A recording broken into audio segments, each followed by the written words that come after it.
8. Los estados precolombinos de Mesoamérica.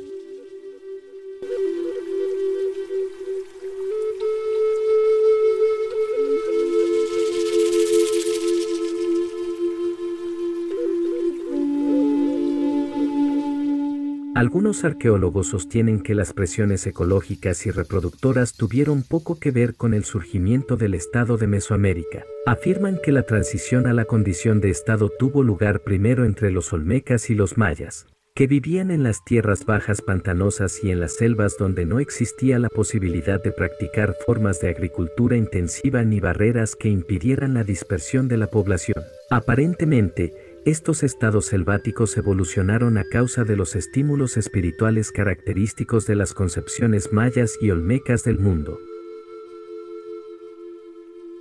Como creían que las lluvias, las cosechas y la continuidad de la vida eran designio de los dioses, los olmecas y los mayas sintieron la necesidad de construir centros ceremoniales y de albergar y abastecer a una clase sacerdotal de no productores de alimentos. Puesto que eran más religiosos que otros pueblos aldeanos preestatales, erigieron templos más grandes y mostraron un respeto y una devoción excepcionalmente notorios hacia sus sacerdotes y funcionarios. Los costos y los beneficios carecían de importancia. Su organización política no surgió del crecimiento demográfico, de la pérdida de eficacia, de la guerra, del atasco, ni de nada tan burdo. Más bien evolucionó a partir de un sometimiento voluntario a una teocracia benévola.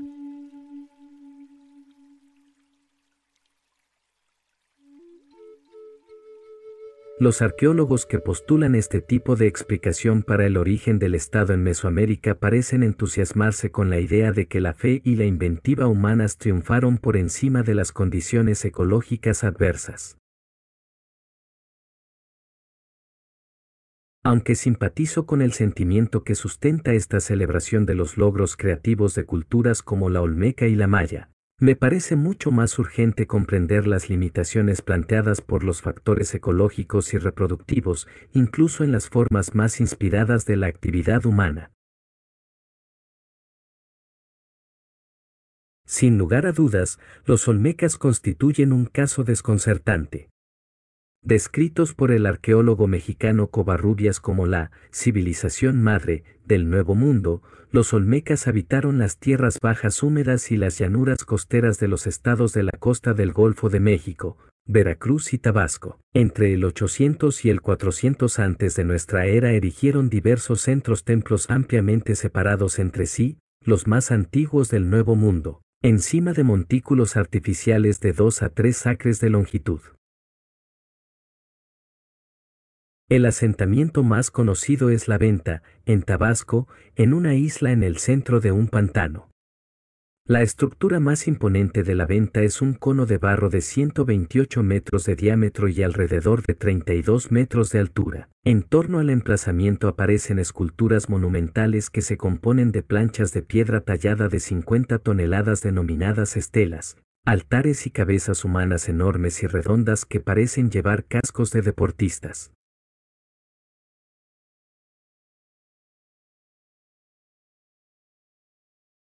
Aunque los centros ceremoniales olmecas contienen pruebas impresionantes de la capacidad de los jefes distribuidores para organizar proyectos cooperativos y mantener a los artesanos calificados en escultura, mampostería, y la fabricación de joyas de jade y cerámicas, la escala de sus esfuerzos no coincide con lo que uno esperaría de una forma de gobierno de nivel estatal.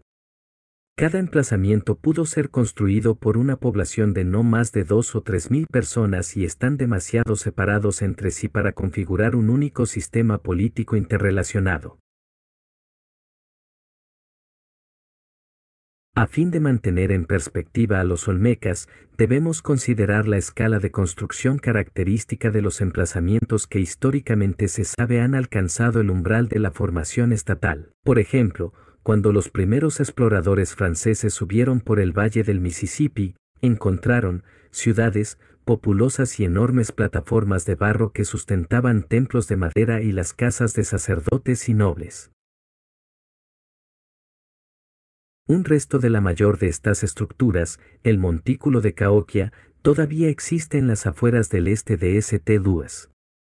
Antes de que las razadoras lo devoraran, medía más de 30 metros de altura y cubría 15 acres en comparación con los 2 o 3 acres característicos de los emplazamientos olmecas. Además, sabemos que bajo los auspicios de los jefes redistribuidores, grandes hombres, que carecen de la capacidad de grabar, reclutar y castigar a sus seguidores, pueden realizarse impresionantes hazañas de construcción. Incluso los pueblos no agrícolas Coaquiutl y Aida, del noreste del Pacífico, dirigidos por jefes redistribuidores, fueron capaces de cierta habilidad para construir monumentos en forma de tótems y pilares tallados para las casas. En Stonehenge y otros centros ceremoniales primitivos de Europa relacionados con la extensión de la agricultura, las jefaturas preestatales lograron erigir complejos monumentos astronómicamente orientados con bloques de piedra que pesaban bastante más que los hallados en la venta. A decir verdad, los emplazamientos olmecas son insignificantes en comparación con los grandes centros montañosos de la meseta central de México. En el mejor de los casos representan una etapa de desarrollo que quedó retenida a nivel de la categoría incipiente del Estado. Su imposibilidad de proseguir el desarrollo estaba evidentemente relacionada con el hecho de que, a causa de las circunstancias ecológicas, sus densidades regionales de población permanecieron bajas y sin atascos.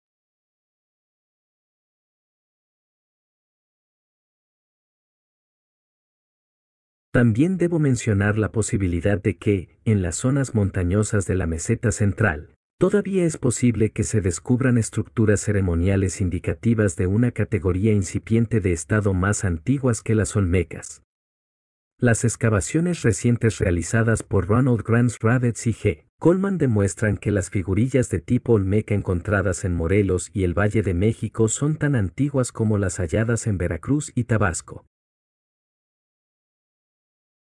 Además, en estos emplazamientos montañosos los objetos olmecas aparecen por encima de estratos que contienen cerámicas tradicionales indígenas de las montañas anteriores al período olmeca hasta en 400 años. En consecuencia, es posible que pueda demostrarse que los centros templos olmecas dependieron parcialmente del crecimiento de los primeros estados montañosos. Incluso es probable que los emplazamientos olmecas representen avanzadas coloniales, tal vez centros de peregrinación, como han propuesto Grant Ravets y Coleman, en torno a las cuales se organizaba el comercio entre las tierras bajas tropicales y la meseta central árida.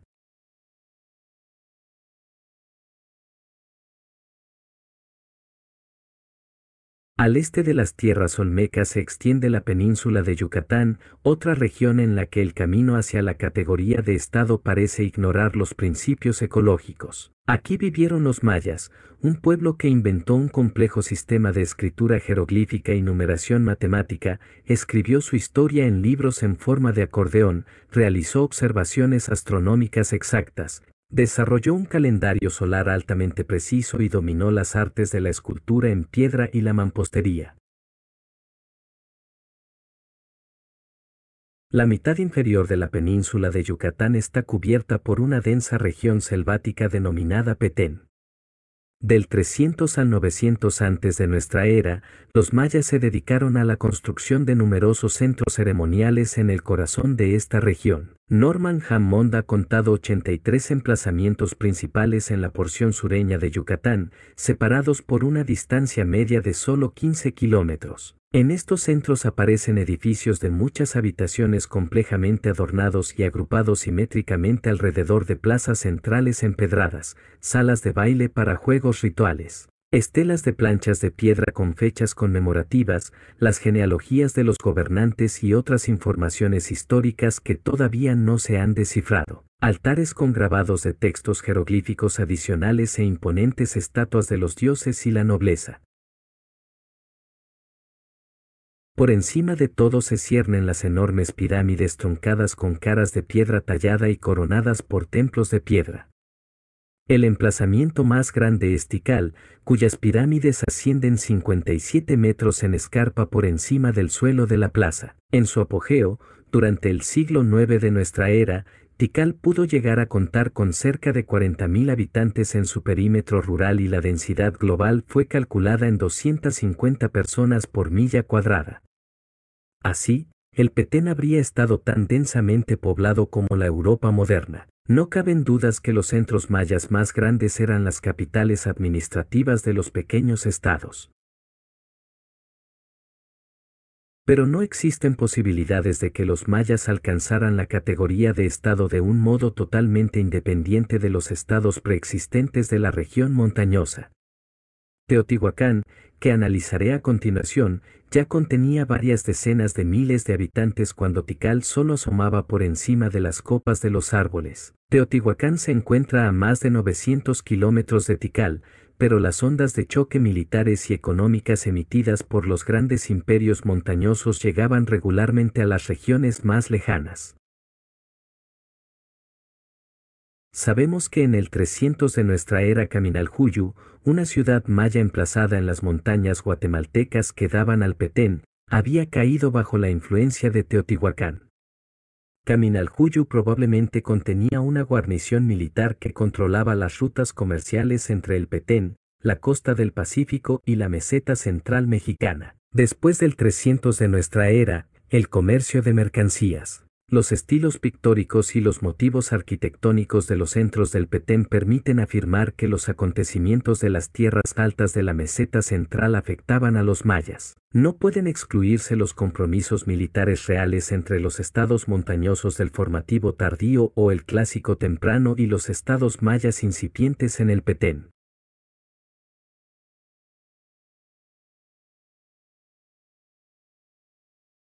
El comercio entre los mayas y sus vecinos de las tierras altas tal vez hayan acercado a los primeros a la categoría de estado.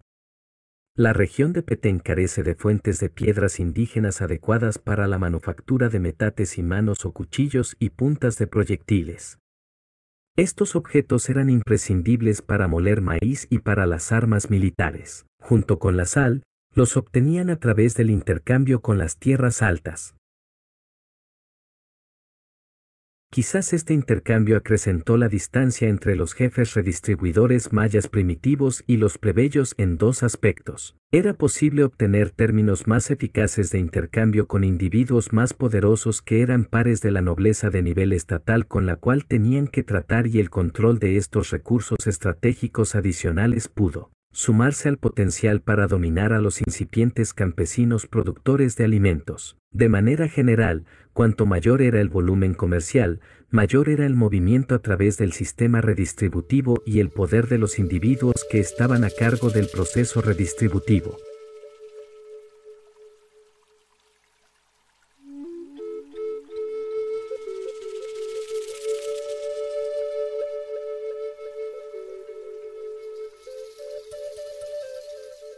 Las pruebas que permiten considerar a los centros mayas como estados secundarios no excluyen la posibilidad de que las presiones reproductoras y ecológicas generadas en la región de Petén también podrían haber contribuido al proceso de formación estatal.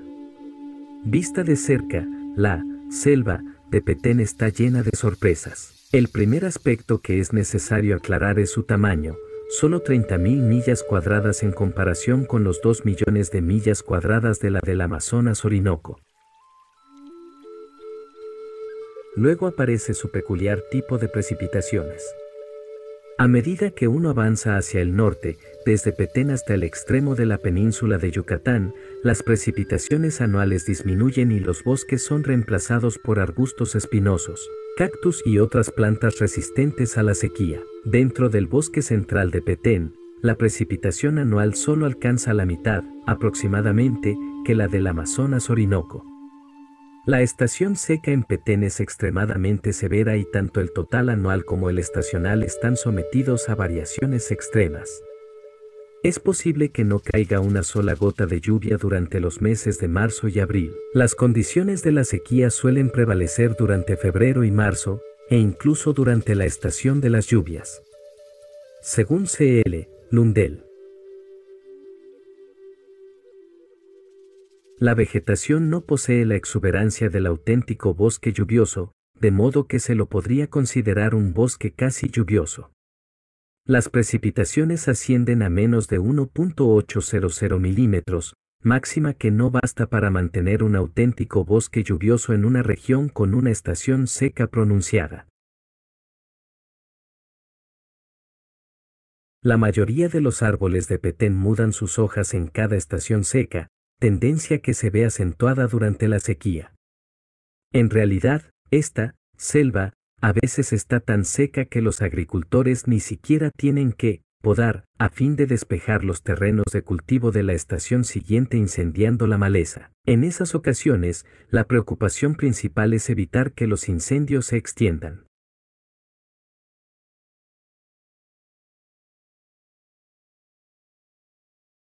Y ahora nos enfrentamos con el hecho de que la península de Yucatán tiene una estructura geológica peculiar. Su lecho de roca se compone casi exclusivamente de roca caliza, de ahí la necesidad de importar rocas de las montañas para moler el maíz. En consecuencia, hay pocos ríos y lagos permanentes, ya que la mayor parte de las precipitaciones se filtran rápidamente a través de la piedra caliza y desaparece por completo sin ningún desagüe superficial. Durante la estación seca se produce una escasez de agua potable, salvo donde hay, en la piedra caliza, charcos o agujeros naturales con el fondo de arcilla, cuyo drenaje interior se ha atascado. Como podría esperarse, las aldeas mayas más antiguas estaban situadas cerca de los dos únicos ríos permanentes de la península de Yucatán, el Usumacinta al sudoeste y el Belice al sudeste. Alrededor del 600 antes de nuestra era, la región que rodea Tikal parece haber estado deshabitada, lo que indicaría que solo después de que los parajes ribereños favorables a la subsistencia se cubrieron, los agricultores comenzaron a colonizar el interior del bosque. Seguramente estos colonizadores se parecieron a los Yanomamo y a otros, indios de a pie, sin canoas, que habitan las zonas deficientes en proteínas de la cuenca del Amazonas Orinoco, lejos de los ríos principales. Pero, poco después, la geomorfología y el clima característicos de la región de Petén habían creado una situación que no tiene paralelos en la Amazonía.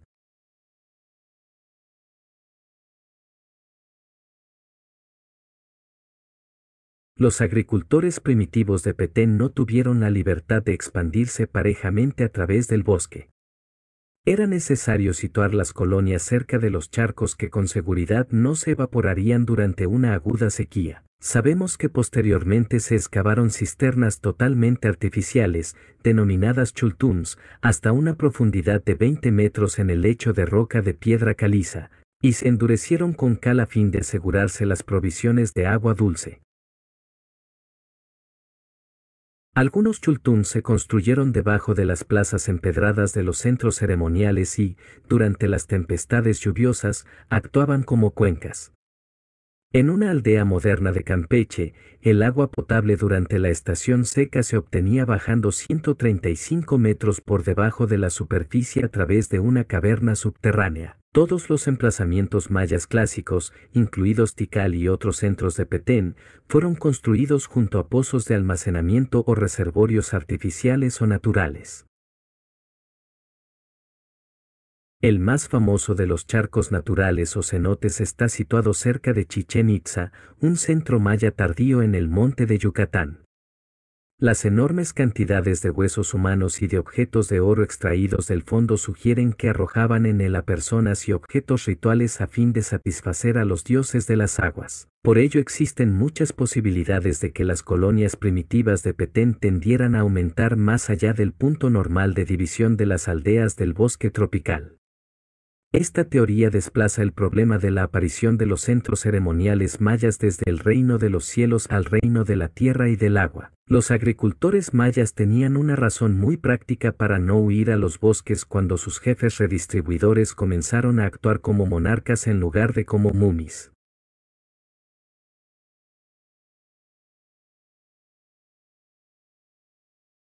El próximo problema a abordar consiste en determinar de qué modo los mayas, bajo la dirección de sus jefes redistribuidores, lograron aumentar la densidad de población a un nivel que era 250 veces superior al alcanzado en las zonas interfluviales del Amazonas Orinoco. En general, los arqueólogos han supuesto que los mayas antiguos labraban el Petén del mismo modo que sus descendientes modernos, mediante un sistema conocido con el nombre de poda y quema.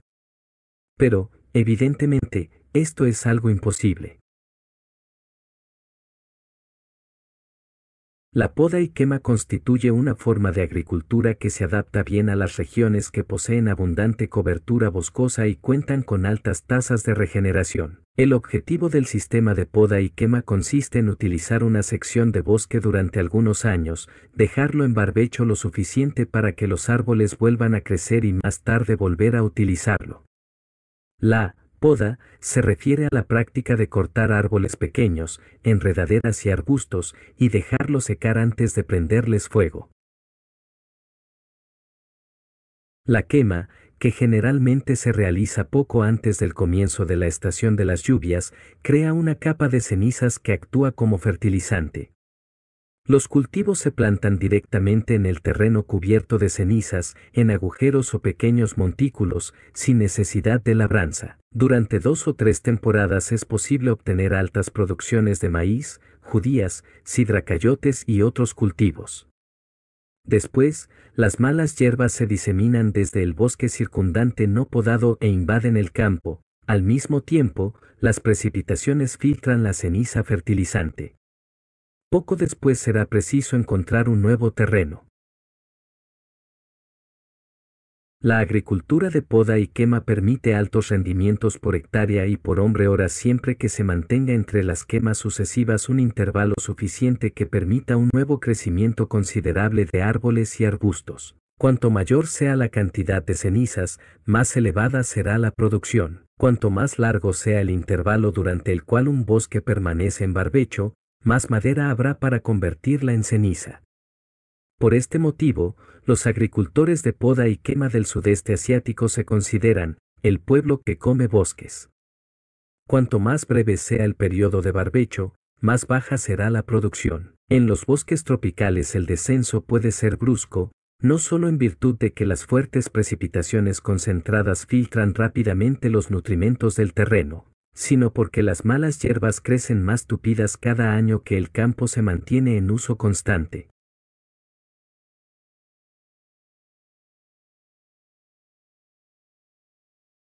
Sin duda alguna, la poda y la quema fue el sistema utilizado por los primeros pueblos agricultores que entraron en el Petén, pero no es posible que haya seguido siendo el modo de subsistencia principal durante y después de la transición al Estado. Al contar las ruinas de los emplazamientos de las casas, Dan Spjølsten, de la Universidad de Minnesota, calcula que en la zona residencial de los alrededores de Tikal había 2.250 personas por milla cuadrada y 750 por milla cuadrada en la zona comprendida entre Tikal y su vecina Uxaktun.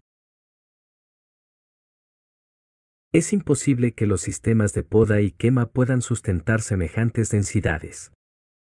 Sherburne Cook, al considerar toda la zona de Petén, demuestra que mediante las técnicas de poda y quema se podría haber cultivado maíz, judías y sidracayotes suficientes para sustentar a la población global calculada en 1,5 millones de habitantes. Pero estos cálculos suponen que los agricultores estaban parejamente diseminados por el bosque y que tenían la libertad de mudarse a nuevos claros cuando los viejos se agotaban. Ninguno de estos supuestos es válido porque no toman en cuenta el efecto limitador de la estación seca con respecto a la disponibilidad de agua potable. Además, durante la estación lluviosa las zonas bajas se enfrentan con los problemas opuestos, demasiada agua, y están excesivamente empantanadas para que sea posible utilizarlas sin excavar acequias de desagüe.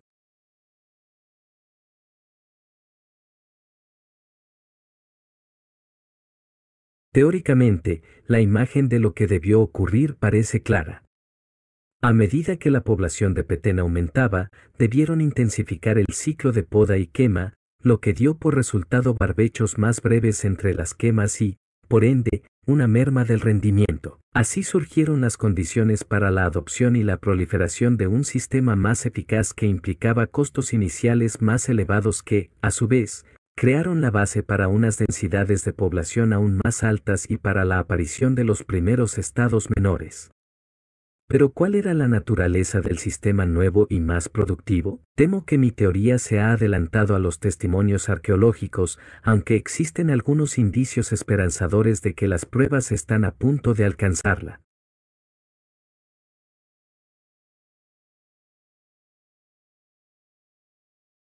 Una de las medidas que los mayas adoptaron cuando la eficacia de la poda y quema declinó, consistió en plantar arboledas de Brosimum alicastrum. Como C. L. Lundell afirmó en los años 30 de nuestro siglo, este es el árbol más común que cubre las ruinas de los centros ceremoniales de Petén. Cuando los arqueólogos afirman dramáticamente que tuvieron que abrirse paso a hachazos por la selva con el fin de dejar al descubierto las maravillas de la arquitectura y la escultura mayas, generalmente se olvidan de agregar que se abrieron paso a hachazos por un huerto demasiado crecido. Naturalmente, el cultivo de árboles implica altos costos iniciales, se debe esperar varios años para que comience a redituar el trabajo invertido en él, aunque es altamente productivo por hectárea y por hombre hora. Recientemente Dan Spiosten, al descubrir que el emplazamiento de cada casa de Tikal estaba rodeado por una arboleda de esta especie, llegó a la conclusión de que dichos árboles suministraban el 80% de las calorías consumidas por los habitantes de Tikal durante el siglo IX de nuestra era. Sin embargo, existen otras alternativas que simplemente podrían haber sido pasadas por alto por la generación de arqueólogos que prefirió pensar que los templos mayas descendieron del cielo en hilos de oro en lugar de pensar que fueron construidos con el esfuerzo de las personas que querían saber de dónde obtendrían la comida siguiente. En este sentido, es posible que uno de los descubrimientos más importantes sobre los mayas corresponda al realizado en 1975 en Etzna, en Campeche, por Ray Matheney. Al estudiar las fotografías aéreas tomadas durante la estación de las lluvias, otros habían limitado las fotografías aéreas a la estación seca, cuando las condiciones eran mejores. Matheney detectó una red de canales, fosos y depósitos que se extendían a partir del centro ceremonial. Debido al denso follaje que los cubre durante la estación de las lluvias y al hecho de que el agua que contiene se evapora durante la estación seca, estas construcciones son difíciles de detectar con solo reconocimiento sobre el terreno.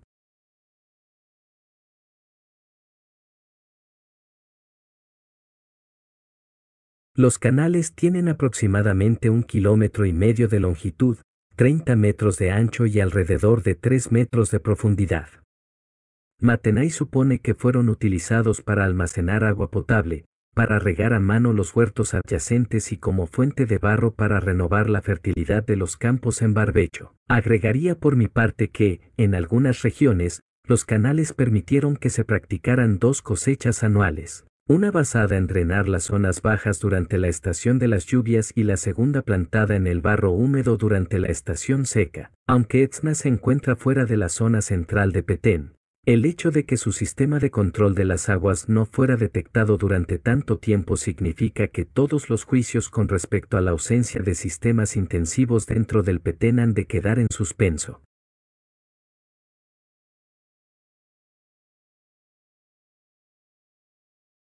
Estas indicaciones nos aproximan al aspecto más espectacular del Petén maya. Después del 800 de nuestra era, las construcciones cesaron en un centro tras otro, no se realizaron más inscripciones conmemorativas, los templos se llenaron de desperdicios de los hogares y, en el Petén, toda la actividad gubernamental y eclesiástica se detuvo de un modo más o menos abrupto.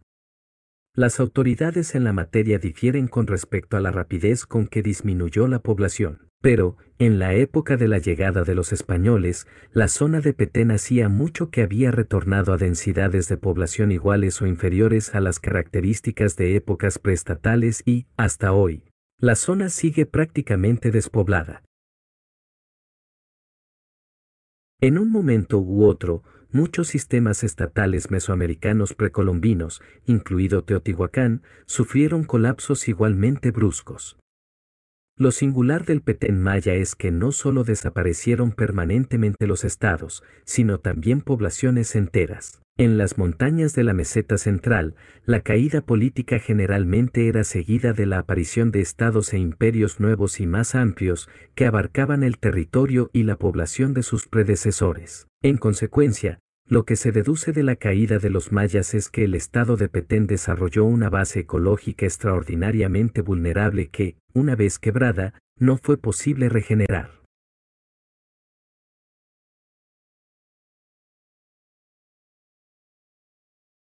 No podremos saber exactamente cómo destruyeron su base ecológica los mayas hasta que no comprendamos mejor el modo en que concordaban los diversos componentes de su sistema agrícola. Por el momento, lo máximo que podemos hacer es decir que cada componente tenía un límite hasta el cual podía llegar, después de lo cual retrocedía con consecuencias devastadoras. La poda y quema con barbechos breves puede convertir las selvas en praderas permanentes. En el corazón mismo de la zona de Petén existe una enorme sabana cubierta de hierba que probablemente se creó a causa de una quema excesiva. La deforestación conduce, a su vez, a la erosión en las laderas. En Petén, la cobertura del terreno de la meseta es sumamente superficial y desaparece con facilidad cuando la cobertura vegetal no la protege. La erosión también puede dañar los sistemas de control de agua de las tierras bajas porque conduce a la concentración excesiva de sedimentos en canales y reservorios. Por último, al estropear la cobertura boscosa de una zona tan extensa como la de Petén es muy fácil modificar la pauta regional de precipitaciones anuales, prolongando la estación seca y aumentando la frecuencia y la gravedad de las sequías.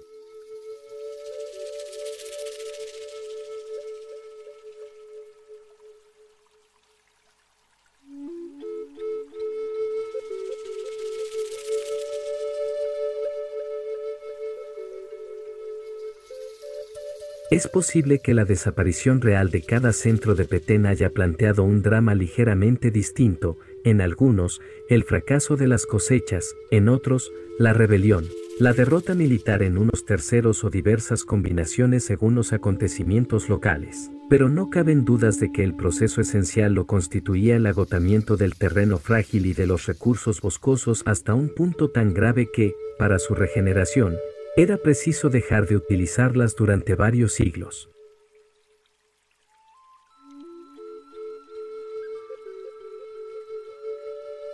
Cualquiera que fuese la causa exacta de la caída de los mayas, la razón de la preeminencia de las tierras altas de Mesoamérica parece evidente. La capacidad de los valles semiáridos de la meseta central para realizar intensificaciones agrícolas sucesivas superaba la del bosque casi tropical de los mayas. Mostraré cómo operó este proceso de intensificación en la historia del Imperio de Teotihuacán.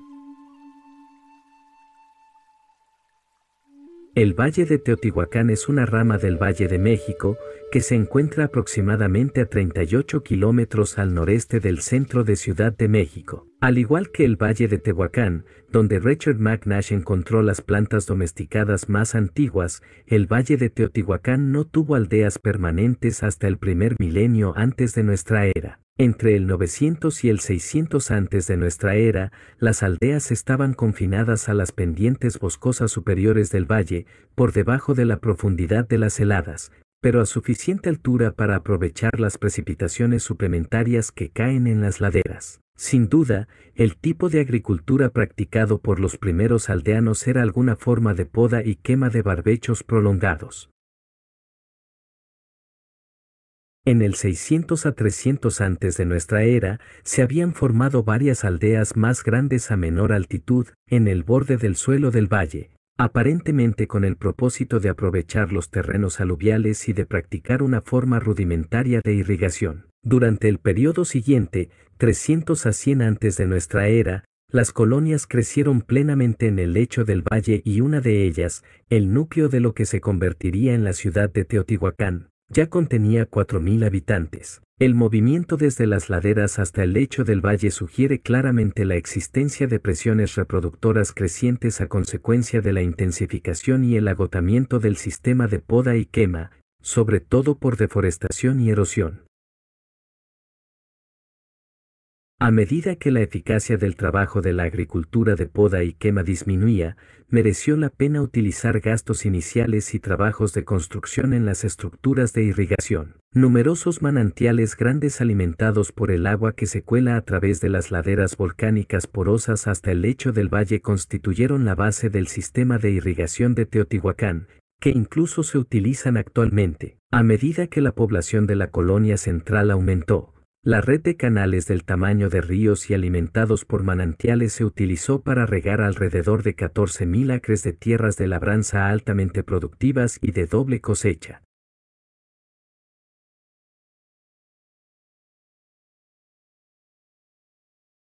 La ciudad de Teotihuacán creció rápidamente a partir del año 100 de nuestra era y alcanzó una población máxima de aproximadamente 125,000 habitantes en el siglo VIII. La rigurosa cartografía realizada por René Millón, de la Universidad de Rochester, muestra que la ciudad estaba dividida en barrios y distritos planificados, cada uno con sus especialidades artesanales, enclaves étnicos, templos, mercados, moradas palaciegas de piedra y argamasa para los ricos y poderosas y sombrías casas de apartamentos multifamiliares para el populacho, en conjunto, alrededor de 2.200 casas de apartamentos.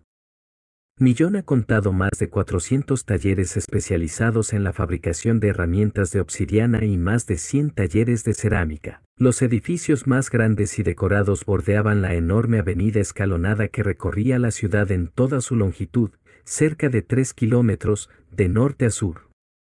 El monumento central, la llamada Pirámide del Sol, construida con cascotes con lados de piedra, mide 210 metros de lado y alcanza una altura de 60 metros.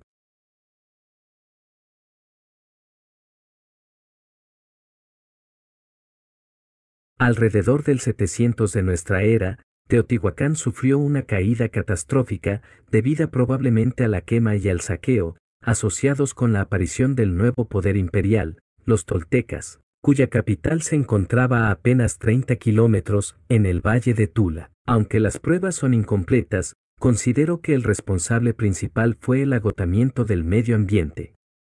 El volumen de agua que surge de los manantiales de agua fluctúa en relación con las precipitaciones. Una leve disminución permanente del volumen de agua de los manantiales y del nivel del subsuelo acuífero situado bajo el lecho del valle había vuelto inhabitable Teotihuacán.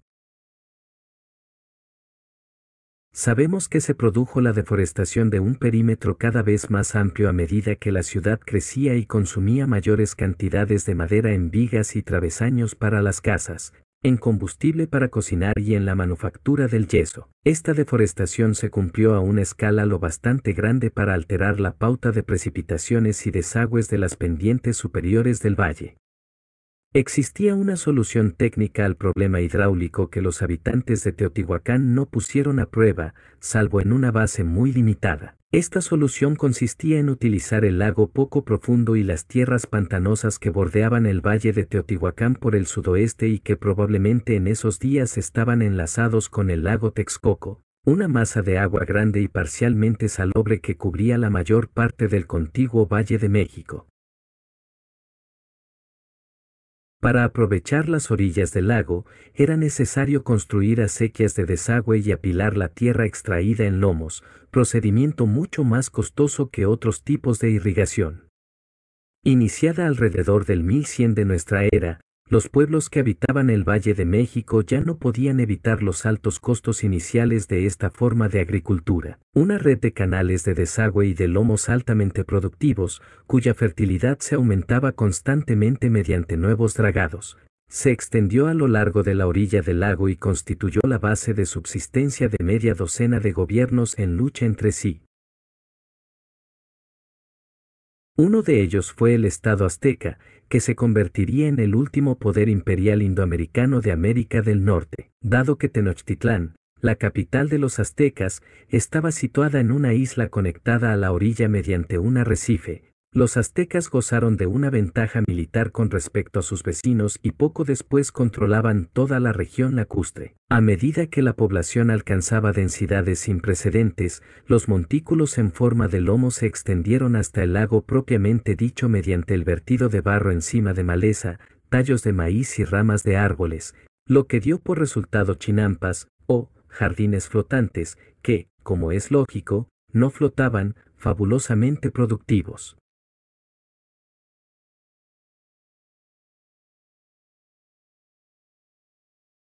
Al principio, solo utilizaron de este modo los brazos de agua dulce del lago.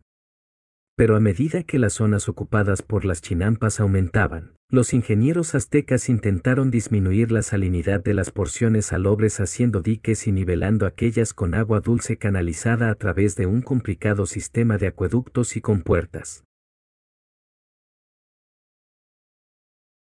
En consecuencia, al analizar la secuencia de desarrollo del Valle de Teotihuacán y del Valle de México durante el milenio que va del 200 al 1200 de nuestra era, podemos distinguir tres amplias fases de intensificaciones agrícolas seguidas por tres cambios en el modo de producción. En primer lugar, la intensificación de la agricultura de poda y quema en las laderas. En segundo lugar, la irrigación por canales alimentados mediante manantiales. Y, en tercer lugar, la construcción de las chinampas. Cada una de estas etapas implicaba inversiones iniciales y de construcción progresivamente mayores, pero a largo plazo todas sostenían densidades de población más altas y estados más grandes y poderosos. En esos 1000 años, la población del Valle de México se elevó de unas pocas decenas de miles a 2 millones de habitantes, en tanto el alcance del control político iba de uno o dos valles a todo un subcontinente. Según la vieja teoría del progreso constante y ascendente, el aumento continuo de la producción agrícola debió significar que los aztecas y sus vecinos gozaron cada vez más de los beneficios de la alta civilización, frase que los antropólogos no han dudado en aplicarles. Pero es una afirmación a todas luces poco apropiada.